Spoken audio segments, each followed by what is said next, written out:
গুনবো না? গুনলে গুনো, তারপরে গুনে আমি তো দেখলাম তোমাকে গুনে। হ্যাঁ না গুনবো না। ধরো এক মিনিট। তুমি তুমি টাকাটা কিসের জন্য নিলা? হ্যাঁ, তুমি টাকাটা কিসের জন্য নিলা? তুমি বলো যে আমি কিঙ্কর বিশ্বের কাছে আমি জমি, কিঙ্কর বিশ্বাসের কাছ থেকে ডাক্তার দেখানোর জন্য টাকাটা নিলাম। তোমার জমির বাবদ, তাই তো? জমির বাবদ। তোমার জমির তোমার জমির কাগজপত্র লিখিত দিয়েছো কিঙ্কর হ্যাঁ বিশ্বাসকে? হ্যাঁ, লিখিত দিয়েছি। আচ্ছা ঠিক আছে, তোমার এখানে দেখি কাগজটা একটু দেখো। এই যে এটা, এটা প্রথমটা বের করো। এই যে এই যে এটা বের করো। এখানে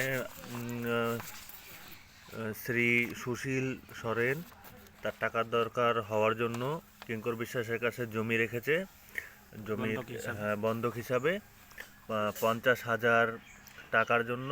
আর জমির পরিমাণ 1 বিঘা। জমির জমির দাগ নাম্বার 527 আর খতিয়ান নাম্বার 60। আর তুমি তোমার টাকা বুঝিয়ে পাইছো? হ্যাঁ হ্যাঁ। ঠিক আছে।